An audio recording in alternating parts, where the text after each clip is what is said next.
Thank you to those who have joined us. We're going to give it a few more minutes to allow others to join. So please stay tuned.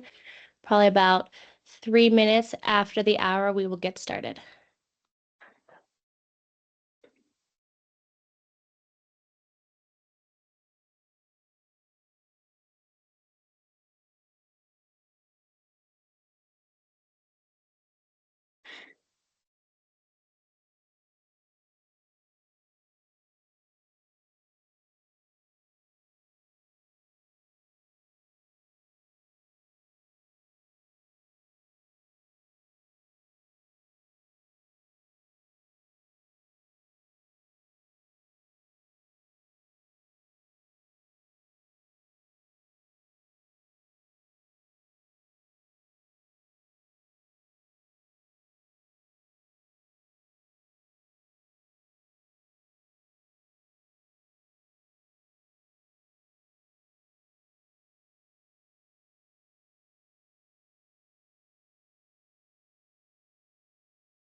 All right. Hi, and welcome to Talking a Good Game, the first half, a free webinar.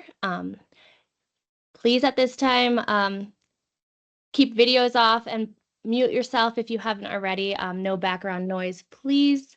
I'm Taryn Burrell-Galloway, the USA Field Hockey's Director of Communications. I appreciate you joining us today. This is a new initiative that as we aim to educate those who want to get behind the microphone and commentate the game of field hockey. Throughout the webinar, if you have any questions, please feel free to drop them in the chat. You should find that option in your sidebar or the top bar. We will do our best to answer those throughout the presentation or at the end if it is a more lengthy question.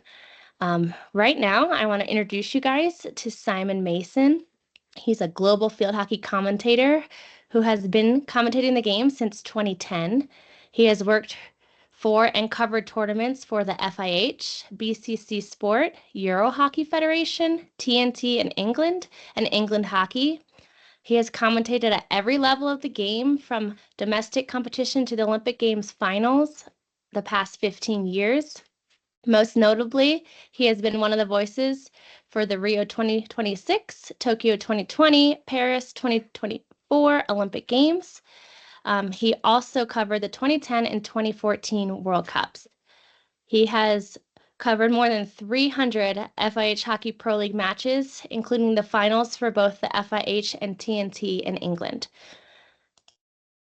So I'm going to hand it over to Simon to start the presentation. Good evening, everybody. Thank you so much for the resume, the readout of what I've done for the last X number of years. It's amazing how, having worked across global networks, it's still absolutely possible to make the most heinous of errors in the most major competitions that you can imagine, to name check incorrectly, to pick a goal scorer that isn't a goal scorer, to pick a competition that finished months ago potentially. The experience that I'm hoping to allude to a little bit is great, and training and the competitions you go through all help with that, but it is still a very, very difficult skill set to deliver, because in the moment when you are behind the microphone, you are the voice of truth and reason. And so what I'm hoping I'm going to go through over the course of the next 40 to 45 minutes is anecdotal. It's storytelling, where I began and how we got to the point that I am now, that privileged position of having commentated on Olympic finals at the top end, all the way back down to domestic competitions involving the youngsters in our England hockey programs.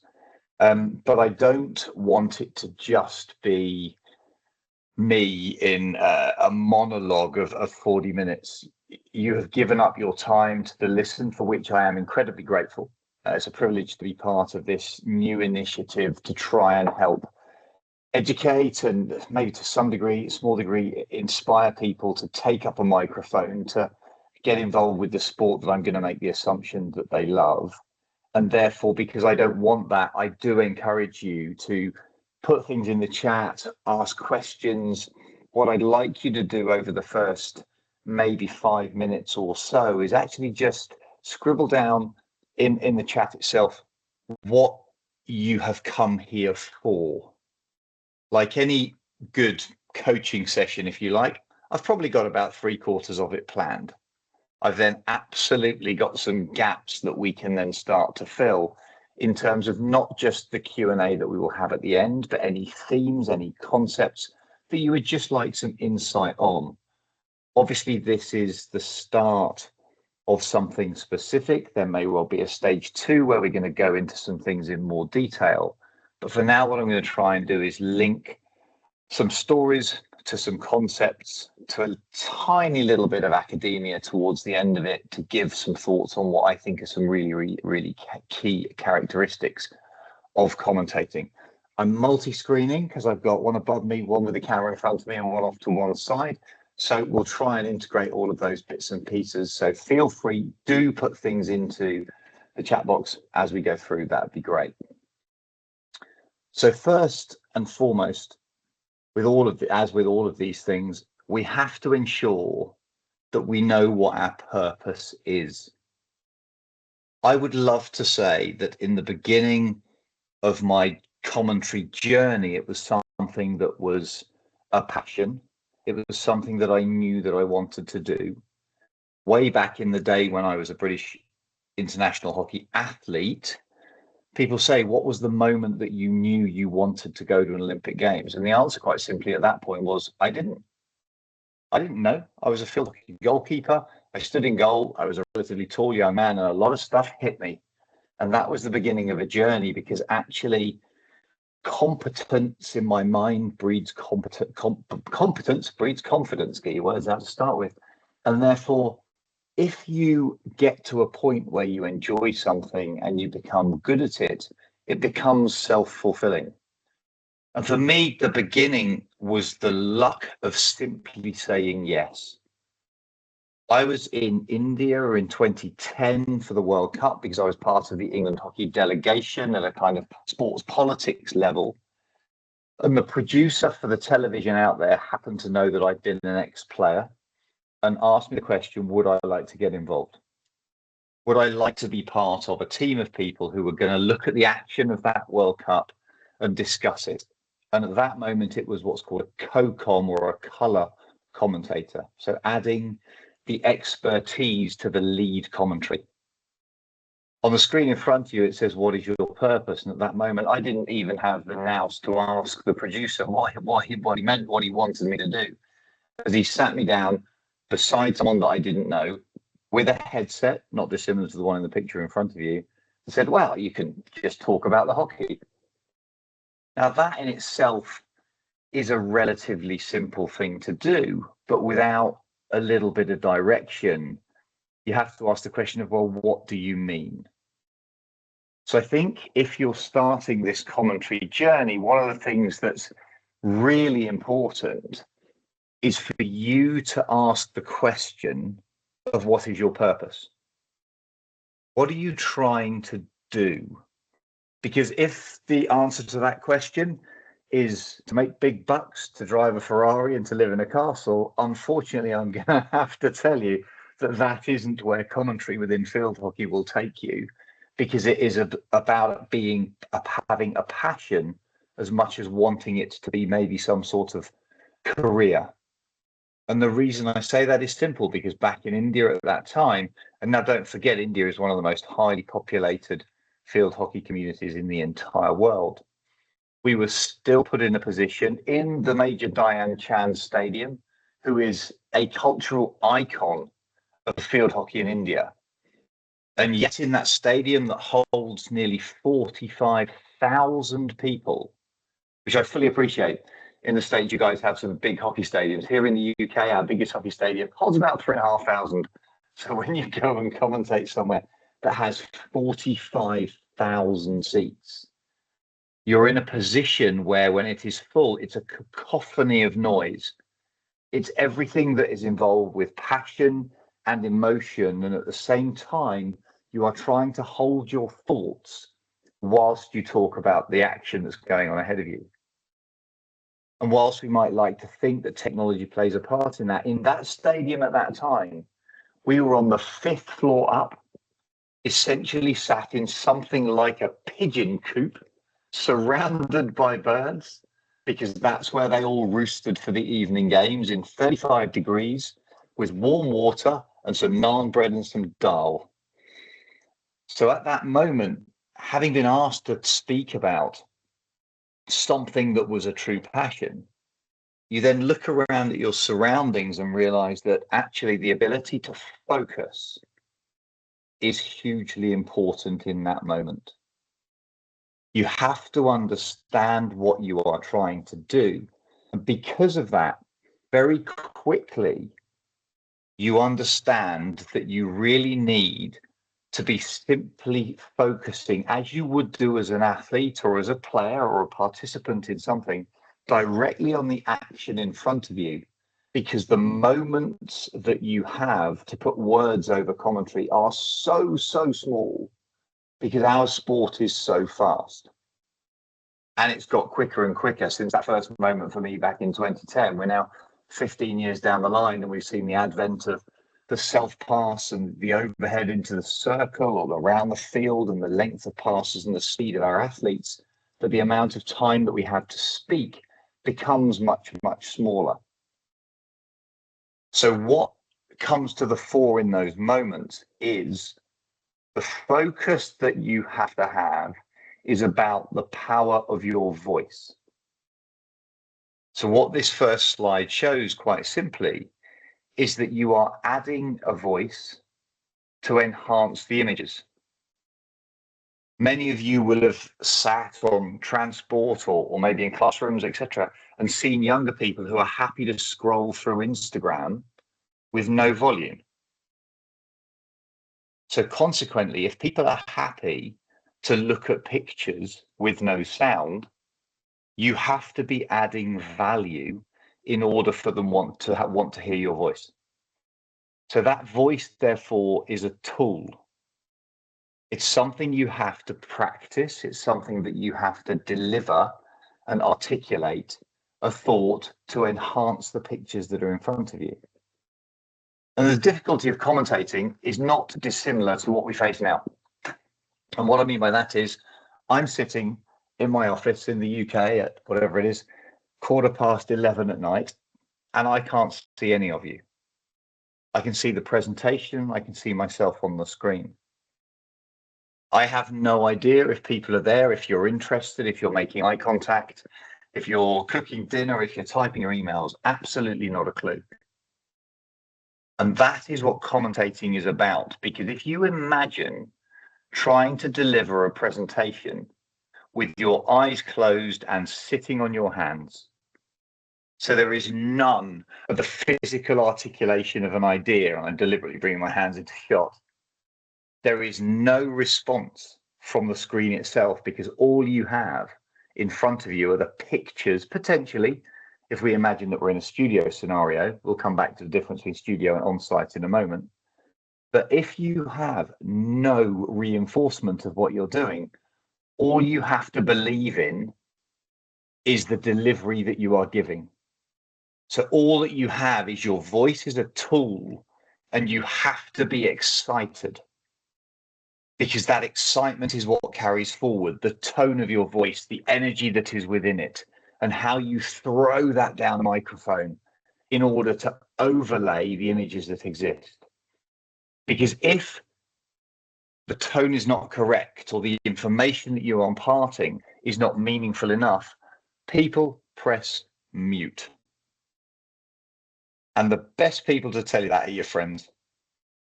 Because the one thing I will counsel you with at this moment in time is, if you are ever commentating and your friends know you are, turn your phone off.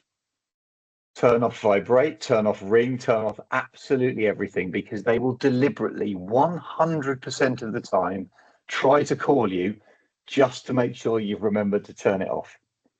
And the number of times I've sat on a live broadcast with a phone next to me, watching it just ring and buzz, because the people that you think are your friends maybe aren't quite as friendly as you might think they are. So first and foremost, please grasp the concept that your voice is an overlay that enhances the images. The production team will be working incredibly hard in order to bring to the viewer the images of what they're going to see and what you are going to be there for, what I am there for. The purpose of being is to add to those pictures.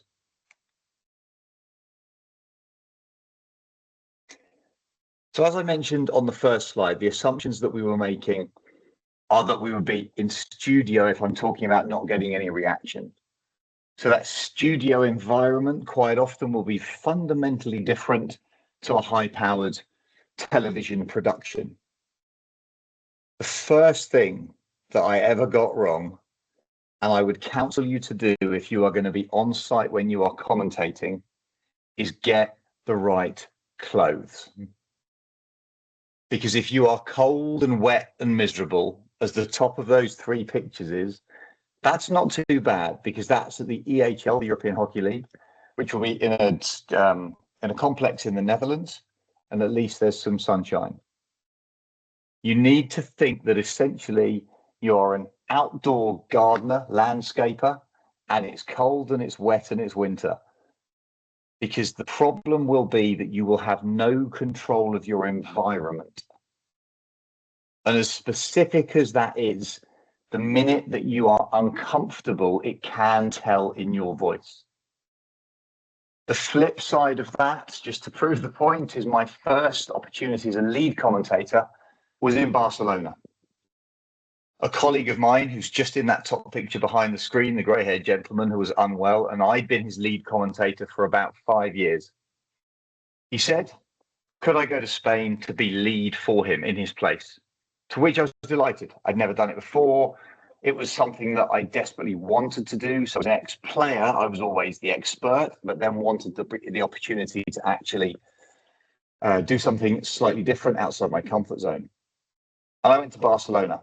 And I turned up at Barcelona and an hour before the first game. I was on site, prepped. I'd done all my research. I'd had my coffee. I was ready to go. And there was nobody. With 45 minutes to go, the satellite truck arrived and a satellite dish came out the top of the truck. And the gentleman was there who I went to see, spoke absolutely no English, but suggested 15 minutes later the producer would arrive. The producer did arrive. With about 20 minutes to go, and by now I'm incredibly nervous, genuinely concerned because I have no experience. I've done everything as you guys on this call would do. You've got there, you've done your prep, you're in the right place at the right time, but you have no knowledge of how the structure of the organization works. So when you're 20 minutes away from go time and you don't know where you should be sitting, it is quite difficult. From that, learning was to make sure I'd contacted them in the first instance and hadn't assumed that they would contact me. Because then with 20 minutes to go, when I finally spoke to the very helpful lady, who in typical Spanish style had turned up with a cup of solo coffee in one hand, a cigarette in the other, a clipboard under one arm, and I said to her, where do I start? My experience at that point was not dissimilar to that top photograph, which is there would be a table, there would be monitors, there would be a setup, there would be microphones.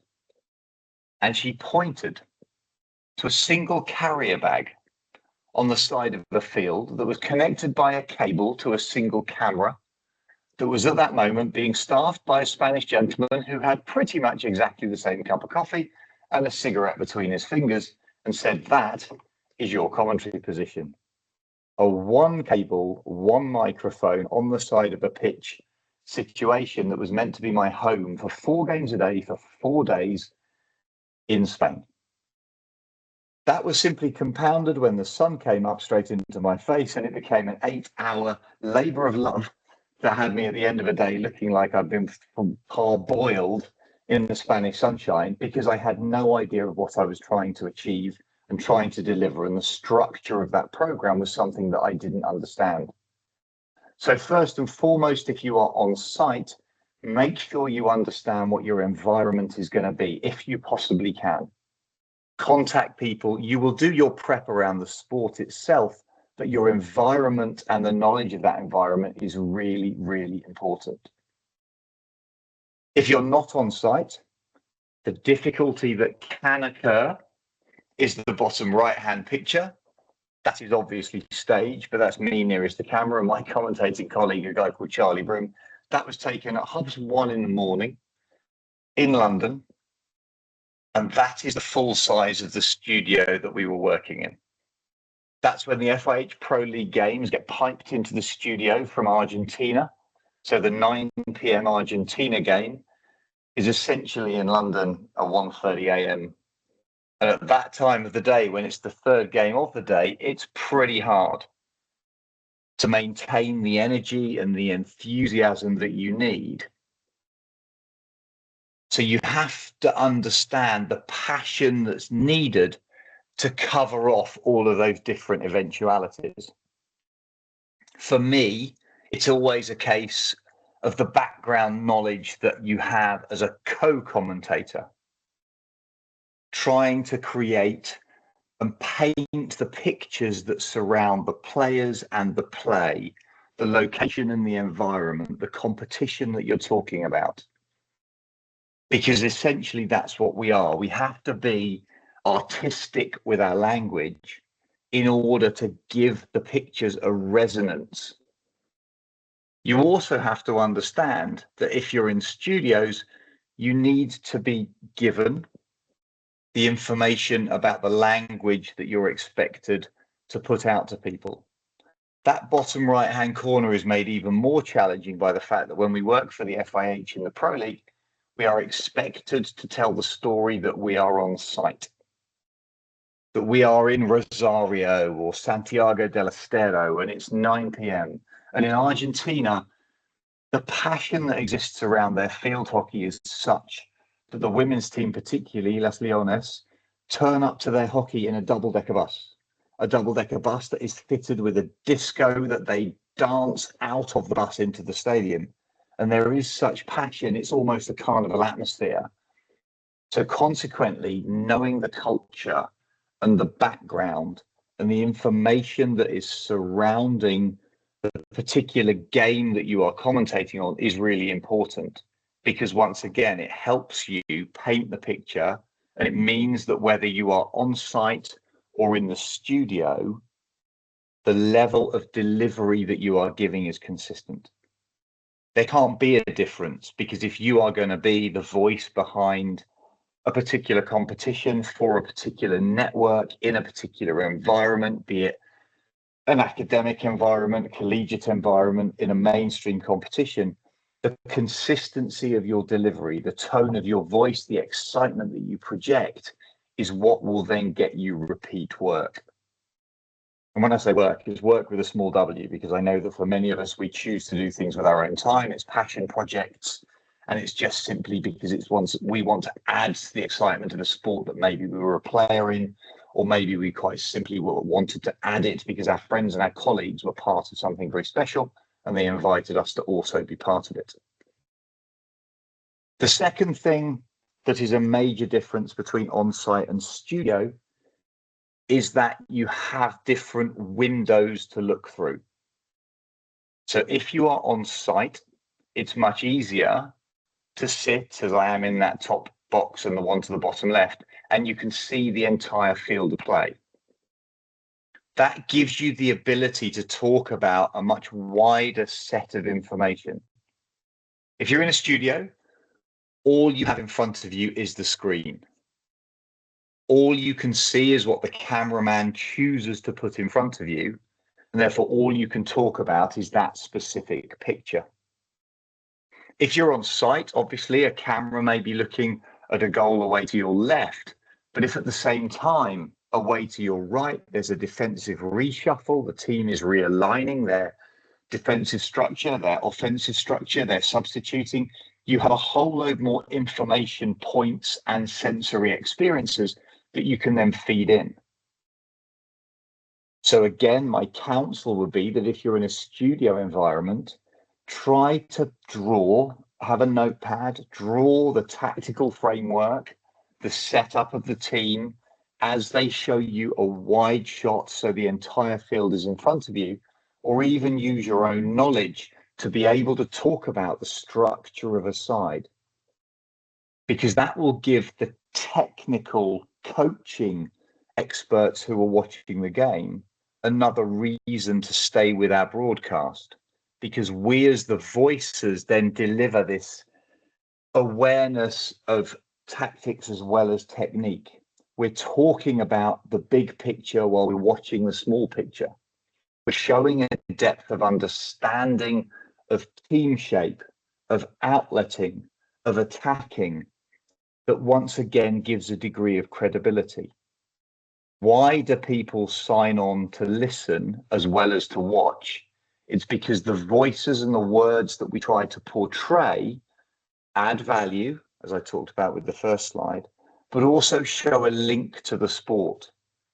The minute that we step away from that credibility is the minute that once again the temptation is to turn down or turn off the volume. So make sure that we have the background knowledge in order for us to add value to the pictures.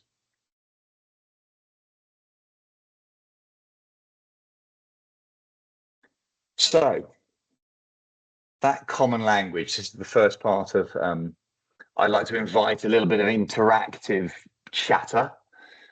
I have experience of sitting next to multiple different colleagues in multiple different environments. And there are definitely some language differences that exist. For the dozen or so of you on the call, I would really like you to scribble in the chat any phrases that you think you've heard that are either counter to USA phrasing, or different, or things that you disagree with that I can then pick up on and give some clarity to.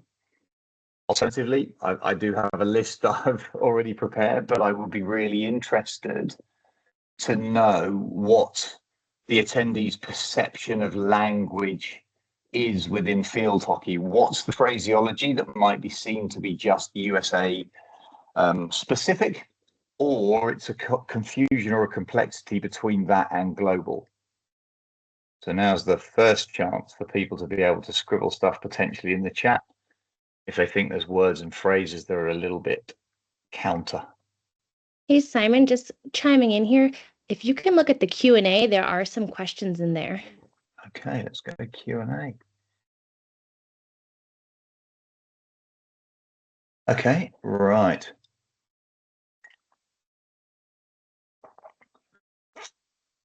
Okay, I'm just scrolling down these as we get there. So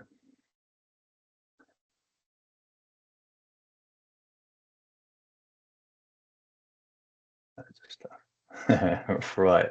There's no specific questions about language other than I'm going to pick up on Keely because she's waving and I know Keely quite well. So we'll pick up on that quickly in terms of, because it's about vocabulary, which is a common language thing anyway. So the response to the question, which is how do you broaden your descriptive vocabulary, is first and foremost is practice. And what I mean by that is an awareness of what you are saying. The awareness of what you are saying will quite often be your friends telling you that you say certain things all the time. And it's really interesting when you go through it, the number of competitions. I once had either somebody present to me with an image or something. It might even been, I had on a t-shirt at one stage, because I would describe everything that was excellent as phenomenal. And the number of people who go, you just say phenomenal all the time. And then the more you are aware of saying a particular word, the more that you then say the particular word, until genuinely I would scribble a set of words on the top of a notepad and highlight them, but highlight them negatively as if to say, don't say that. And then it's as simple as looking up other words, explore the vocabulary that exists. How do you not say phenomenal? How do you say excellent, inspiring, and awesome? But then again, awesome isn't a word that you can use with the BBC. It's not a word they tell you not to do, but there is a certain expectation around the language that's used in different types of commentary. I have said to many, many friends of mine, as I digress slightly, that it would be really interesting towards the end of a commentary career to actually be able to say what you really think when somebody shanks a shot off the end of the pitch and they're an international player, and you say, oh, I understand what they're trying, as opposed to, that's worse than your average 5-year-old.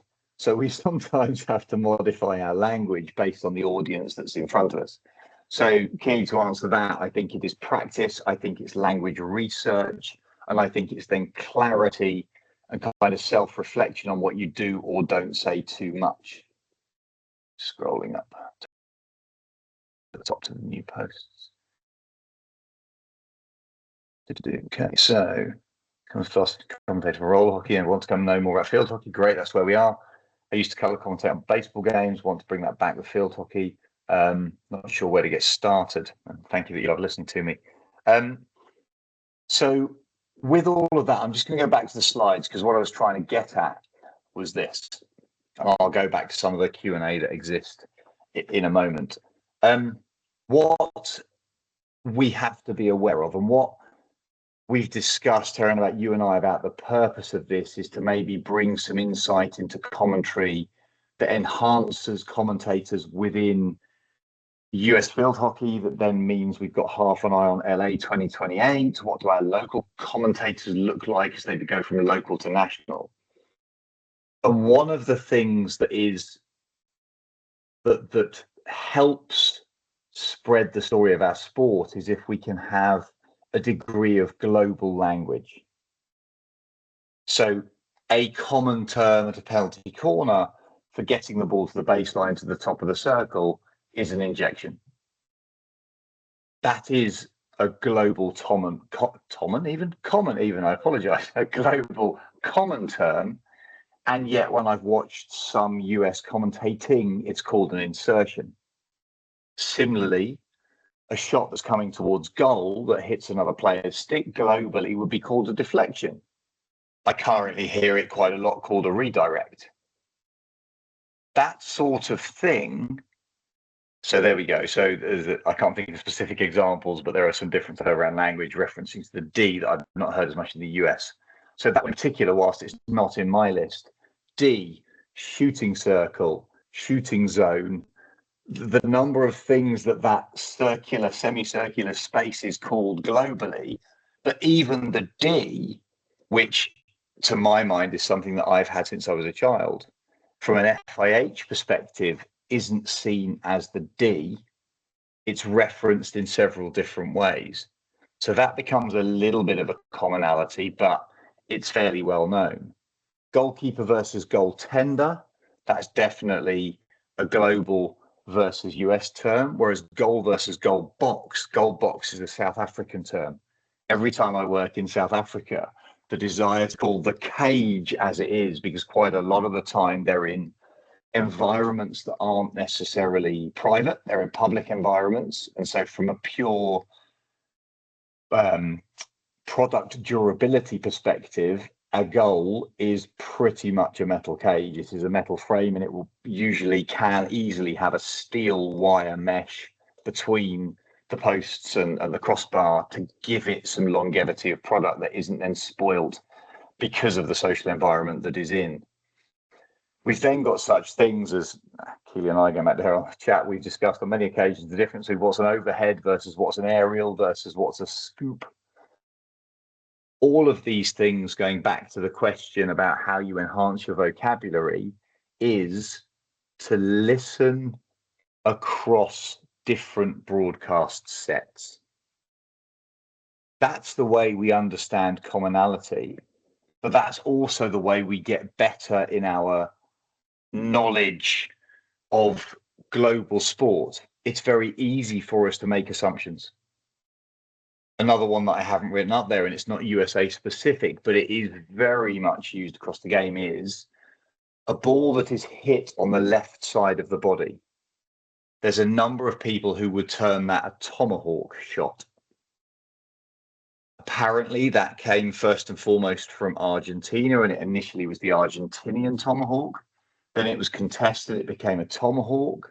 then it became backhand shooting, reverse stick shooting, simply backhand, and the number of terms that can be used to reference exactly the same skill is quite simply that we need to be as consistent as possible to use the language that is expected a majority of the time. So again, in this instance, my counsel to you is to understand the language that exists in global broadcast and then go back to it as regularly as possible, because it then becomes ingrained and natural in the language that you use. So I'm going to pick up on one thing here that's in the chat, which I think is really interesting from one of the people here. How often do you feel yourself and colleagues might balance the over chat about what's going on versus letting the picture do the storytelling? I genuinely think I am guilty at times of over talking.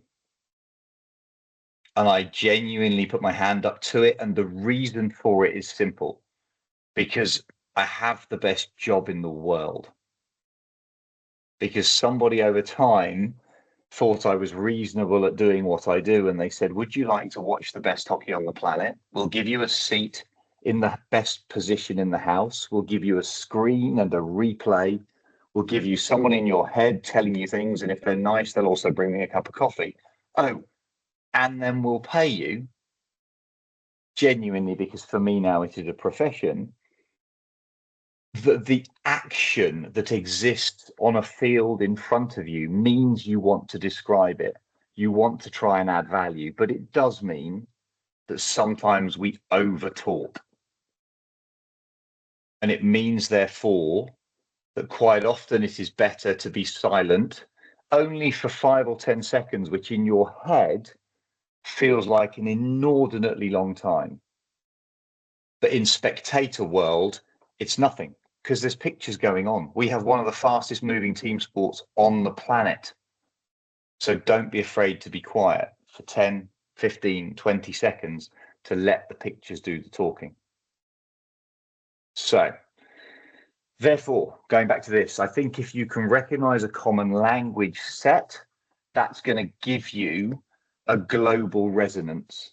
So if you have a desire to commentate beyond your own national competitions, where words that I've highlighted there do resonate and they're absolutely fine, but once you go beyond that, it is necessary to understand, not necessarily just replicate, but understand the issues that exist. And to give you an example of that and why it is so important, if you were to ever get to the top level, at the Olympic Games, the IOC, the International Olympic Committee, they now control their own broadcast. They have a company called OBS, the Olympic Broadcast Service, and they employ commentators across sports.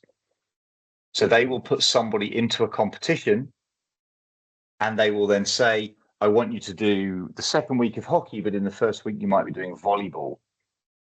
So you might be a generalist. Alternatively, you might be an ice hockey expert, as a colleague of mine was at a prior games, and I'm sitting next to them as a field hockey player, and the crossover, accidentally, the crossover between the puck and the goaltender, was immediately obvious. And unfortunately, the field hockey community are really precious about their language. So because of that, you might find yourself as a specialist in a generalist environment. So your gentle education of your colleague can be really, really important if you're in a two-person team. So moving on then. Oh, click on that one. There we go. This is where we do come into a bit of that teamwork. So the importance of working with a colleague. Actually, let's go back one step. Working on your own is really hard because you have nobody to bounce off. If you are working on your own, genuinely the preparation that you need to do is 30 or 40% greater, because in the downtime, in the dip, when your energy is rolling, is flowing away, when you're having to look at a second screen to do a little bit of research, there's nobody to fill the gaps. So first and foremost, working on your own is something that you have to over prepare, because there is nobody to work with, and there's no conversation you can have. There is no question you can ask, because all you're going to be greeted with is a great big blank space. Working with somebody in commentary is brilliant, as long as you can get the balance right. So what is that balance? And that's actually interesting. Well, there's a balance. There's a question in the chat. How do you balance between yourself and the play-by-play? That to me is that you have to understand the purpose of the commentary. So the commentary is to add value, as we've spoken, and we have to let the pictures breathe. My rule now, with a bit more experience when I'm in a co-comms role, is I give myself about 8 seconds to get a thought across. I was accused, with a small a, of repetition in the early days. Of I would see something and I would explain it once, and then I would feel the need to explain it a second time. Our hockey audience, to a large degree, are educated about hockey. We are not sucking general soccer, rugby, baseball, basketball people into our field hockey audience. Most of the time we are talking to people who understand the sport. So consequently, enhancing the skill just once by talking to them is really valuable. So first and foremost, the color commentator is adding value. They're giving the wow moment. So play-by-play is describing the what, the color commentator is talking about the why, the how, and the wow. They're adding the simple appreciation of the skill. That is amazing, is a valuable piece of commentary, because it then says that somebody needs to have a look at that again.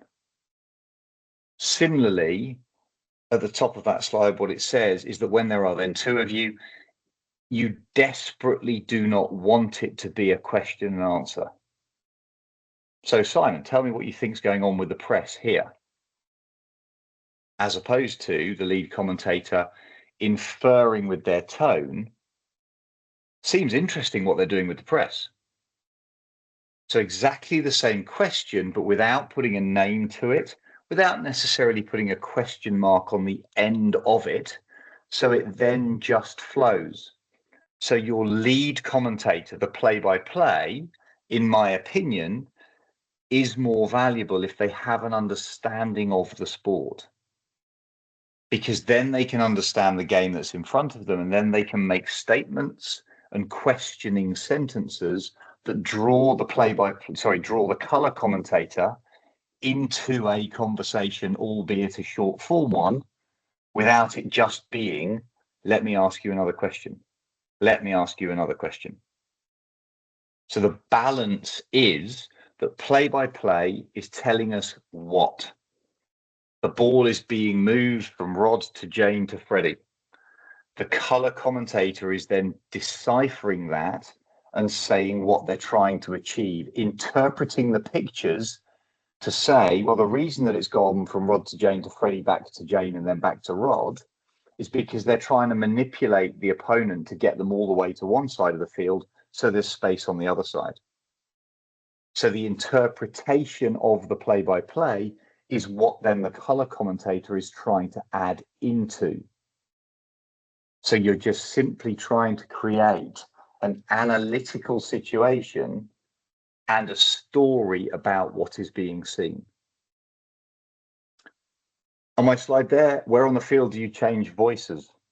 And this is really important for you or for anybody to understand, is that there are certain places on the field where one voice stops and another voice starts. And the reason for that, if you're a lead commentator or even if you are a color commentator, is what we're watching when we watch a game is long form content. What a sport also wants is short form content. It wants highlights, it wants goals, it wants excitement. And if you have a little bit of arrogance or ego. And I think if we're in the role that we're talking about here, we all kind of do, because we're wanting to put our voices out into the ether. If you speak over each other, it's the important moment.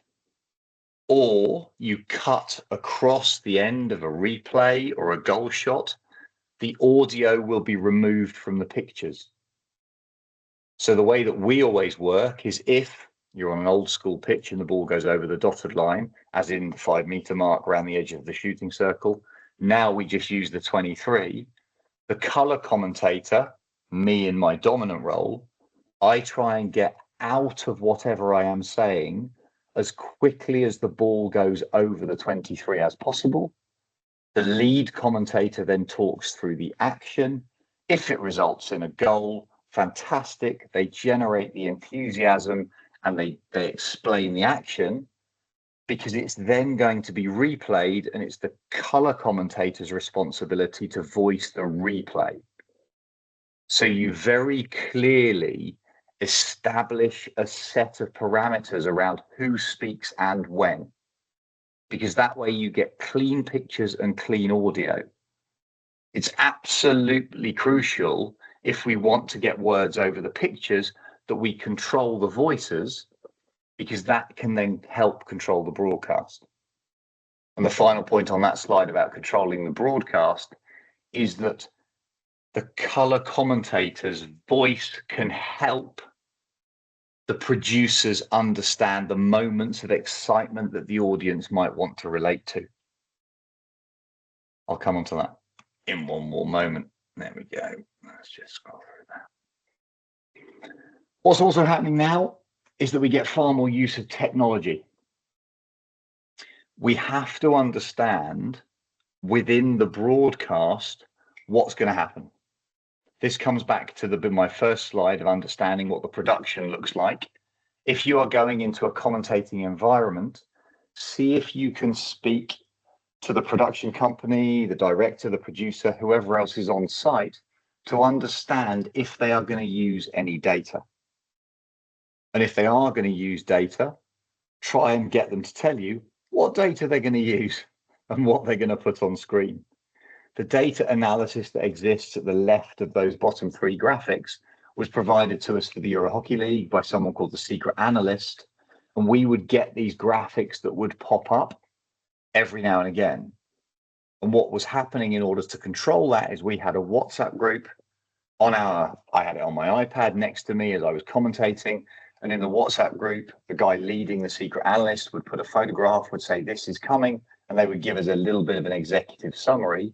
So that, for example, there is a graphic showing how Braxgata were really strong at circle defense. This is a standard spiderweb graphic, so it goes from 0 in the middle to 10 at the outside. So where you've got the yellow point by circle defense in the left-hand side of that spiderweb graphic, that's strong circle defense. At the top, you've then got really strong high wins. You've got good shot creation. You've got no shot conversion. So that graphic shows they weren't getting any shots away on goal despite creating some, but they were also having very little success getting the ball out from the back, they're outletting. So all that's absolutely fine to tell a story, because I'd spoken to the guy running it before the broadcast started. A colleague of mine, however, who came in to cover a couple of the games, hadn't been included in that WhatsApp group. And that graphic appeared mid-screen, mid-game, and he stared blankly at it and went, nothing. There wasn't a single word, and there was this very, very uncomfortable pause, because him and I worked together, and it was merely a mistake of a WhatsApp group. But I'd had it explained to me and he hadn't, and because it appears in a live broadcast, you can't afford to get the analysis wrong because a global audience is watching. So try as hard as you can to understand the data that's going to be given to you, so that you can then tell the stories around it, because we are definitely coming into a far greater data-driven environment. Very soon, I am convinced that we are going to get live medical data appearing on screen for heart rates, running speeds, running distances, because that's the sort of thing that other sports are seeing. And we're definitely going to get it coming into hockey because of the performance analysis that exists at different levels. So try to understand what data you might be presented with, and then how to articulate what's going to appear in front of you.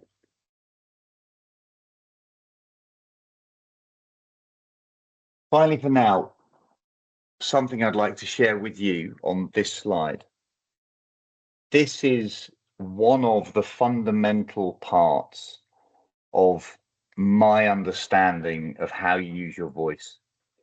Tara and I spoke about it right back at the beginning conversation that we had about what we could try and deliver as a highlight at this moment as a takeaway. So whilst we've identified what's the data that we need to use, how does the programming work, what's the commonality of language, the key to this for all of us is that we are trying to put words over pictures. So first and foremost, for me, the first part of this is the pitch of our voice. When we get excited, a lot of people, they can get squeaky. As we start to get adrenaline coursing through our bodies, the pitch of our voice goes up. And that can also, therefore, that can impact on the clarity of what we're saying. Because if we haven't got a really clear tone or pitch, then suddenly it can grate in our minds. A neutral pitch, but with energy and volume, is the most powerful thing. So an understanding of when you are or when you are not excited is absolutely crucial. Try to practice, record your own voice and play it back to yourself, simulating excitement or not. Secondly, when we get excited, we speak quickly. Standard cadence of whatever it is, 135 words a minute or something, turns into 160, and suddenly we're going at everything that's really, really quick, and we can't understand it. That's amazing! And we sound like an Argentinian football commentator, which is brilliant. However, we can't be at that level if we're trying to get a message across. There has to be a pace of conversation that is clear and excited, but at the same time isn't so quick it's not understandable. So we get a really good tone with our pitch that delivers with meaning. We then accelerate our words deliberately when we get into points of action, because what that enables, as a subline to this, is if we have a production team who don't understand field hockey, if we then talk at this tone and then all of a sudden that is an amazing piece of skill. That's all they need to clip a bit of action that creates that moment that is the social media sound and visual bite that then goes out onto every single Instagram post. We go viral, and field hockey is then this global sport that everybody sees.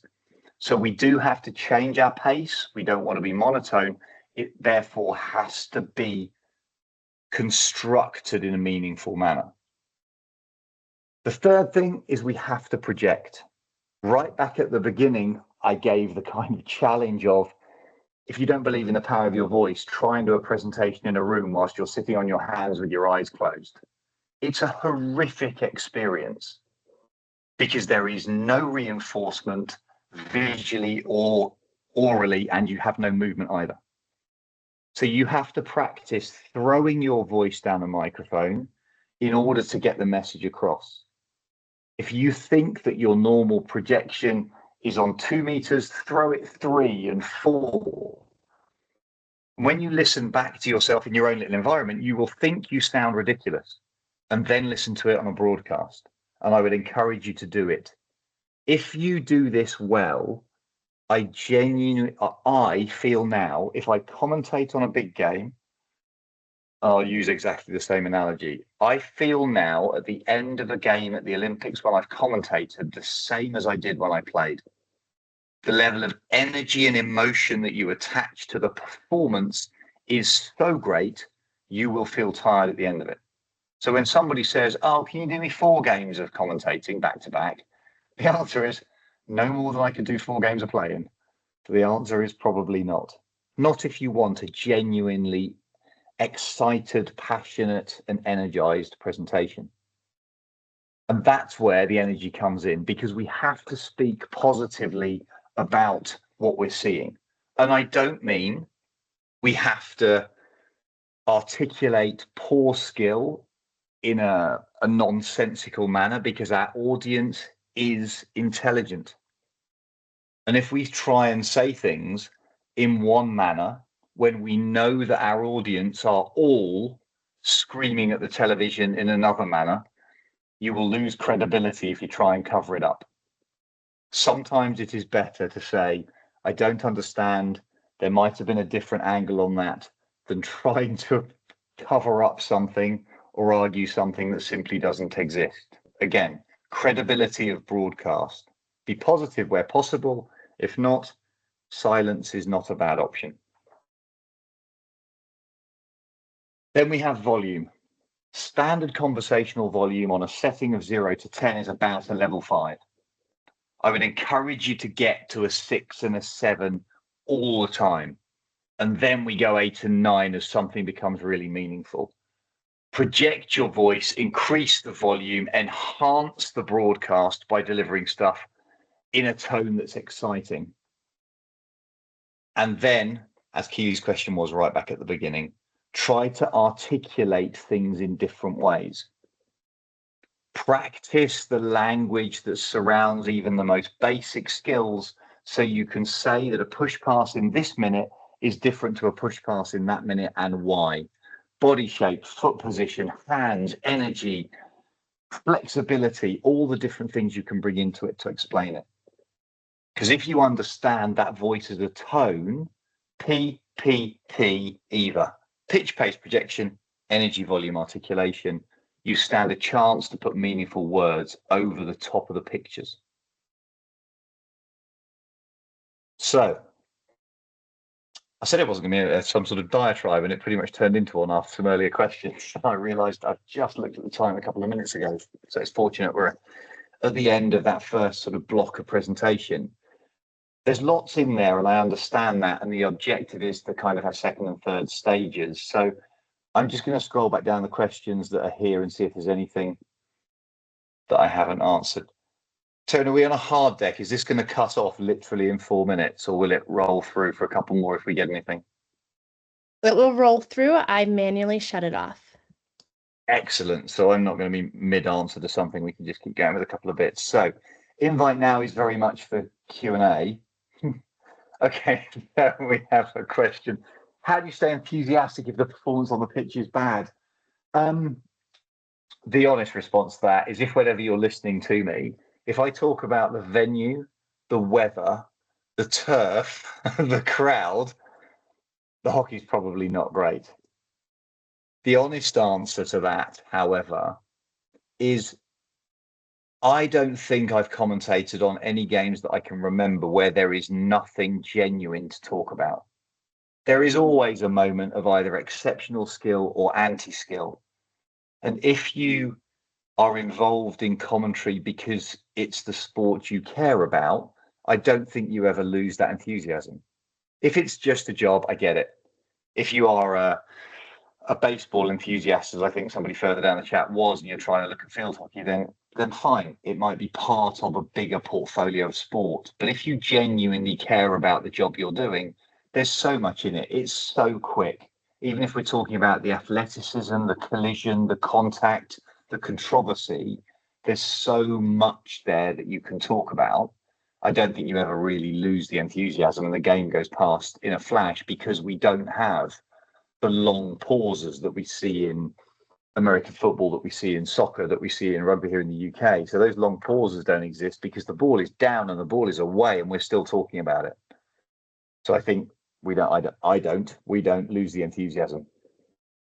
What else is down there? Some different languages.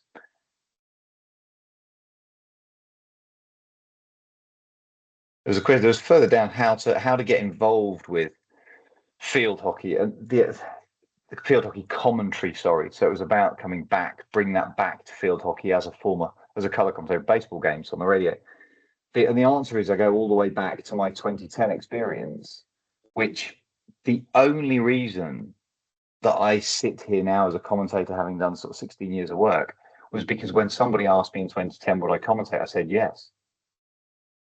If that hadn't happened, then I wouldn't have started. But then there was a 4-year window between 2010 and 2014 when basically anybody who said, will you commentate? The answer was yes. There are so many ways that we can bring the pictures of our sport to an audience, whether that's live, whether that's streaming, whether it's on terrestrial broadcast, whether it's put out onto YouTube, whatever it may be, that the practical ability for us to offer to put our voices over the sport that we love or we're passionate about is huge. So we can just look at, if you want to be involved, we have to put ourselves out there for a short period of time to give ourselves credibility as the voice over the pictures. So that would be my answer to how to get involved, is just keep saying yes. Question there, what resources do you use to prep for a match? Information about players and expand on the game. I have an absolute bank of spreadsheets that I started probably 5 or 6 years ago, with some horrific social media stalking, first and foremost.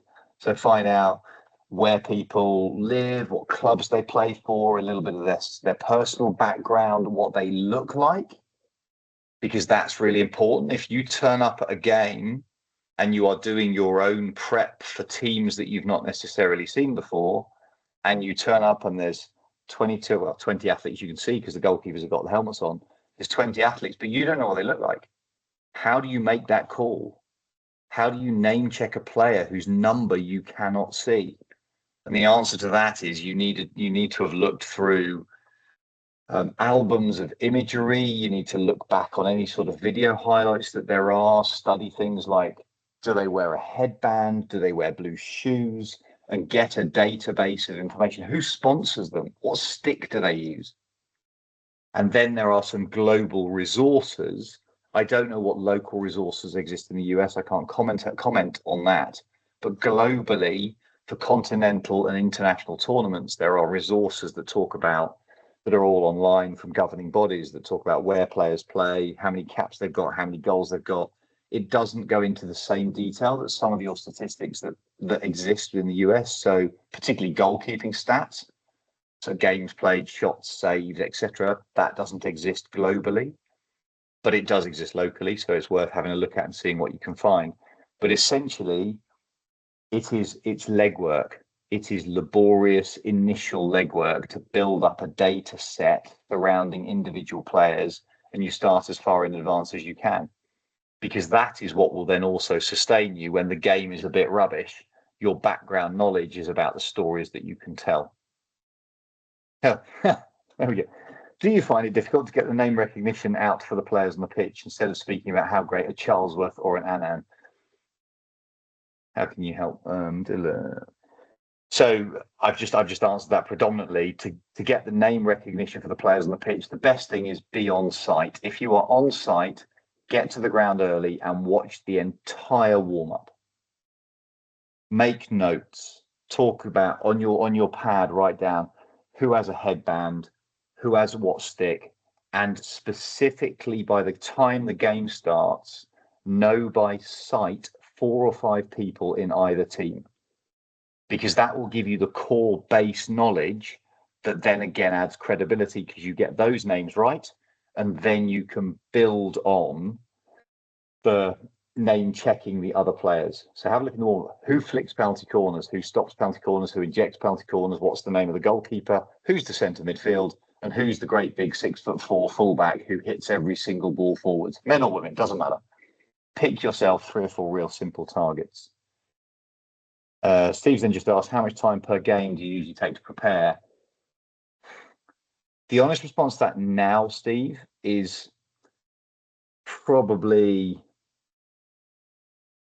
an hour at venue. So I will always make sure I am sat down at venue with my notes an hour before a game, but the notes that I'm bringing have been built up over weeks, months, years. So knowing the difference between a Yip Janssen flicking versus Lars Bulk defending, etc., from the Netherlands, and I can tell you now that Jip Janssen has blonde hair, he uses an Adidas stick, and Lars Bulk has dark hair, wears a headband, and uses a princess stick. And I can tell you that without looking at my notes, and that's born from the last X years. So for me now, as I said, probably only about an hour, but that's because the notes that I have are built up over time. What else we got there? Resources is the documents that I've already talked about. And then finally, I guess I'll probably finish with, in terms of time, just what's the biggest challenge.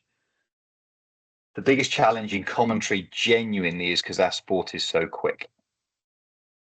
So to add value to our sport, we have to be thinking and speaking at a speed that is similar to the pictures that we're looking at. This isn't cricket. We haven't got time to tell a 30-minute story about what the top cricketers had for lunch in the long room at Lord's 3 years ago. We have to explain the most intricate, exciting skills performed with a very small ball on a high definition camera, possibly on a small iPad phone screen, in a way that engages the watchers. So for right now, the biggest challenge, your biggest challenge as commentators, my current still biggest challenge, is to be as precise and excited and articulate as possible to add to the user experience. It is not about us and our voice. It is about what we're putting on top of the pictures of our athletes. If we understand that, then I think it makes everything else relatively straightforward. There we go. So for me, there maybe there's one more there, name recognition. Anticipate the next move. Do you anticipate the next move similar to when you were a player? Do I anticipate that? I'll answer that last. No, because I was a goalkeeper. All I did was stood there and somebody hit the ball on my head. There was no anticipation of the next move. The next move was either the ball disappeared or I'm picking it out the back of the net. So from that perspective, no. But from my perspective now, with an understanding of the game from a coaching and a tactical perspective, yes. And what's funny is when you see a cameraman follow where they think the ball is going to go because that's what they understand, versus the player who's actually looking in the opposite direction because of the disguise of the skill. So what I'm going to do therefore is I'll call it a day there. The principle of this, as I'm sure Terry will say, is that this is the first step of something that might turn into something a bit broader, a bit more meaningful, if that's what people want. And for me now, thank you so much, all of you, for your time, the hour of your time that I've taken up. Hopefully it's insightful. Hopefully there's some bits and pieces there that might be little nuggets that you could take away into your own commentary, either careers or environments.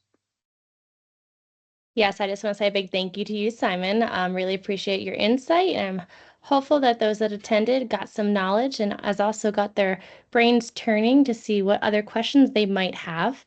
To those who are on the call, if you do have additional questions, you can always email them over to us at communications@usafieldhockey.com. As Simon alluded to, this is what we're calling the first half of this webinar series. We are hopeful to get some feedback and potentially moving on to what we're calling a second half. And it's going to be more in-depth with video clips, scenario, situation, examples, and more to come on that. So please stay tuned. But again, thank you everyone for joining us. Another big thank you to Simon. And we look forward to hearing from you guys. Thanks, everybody.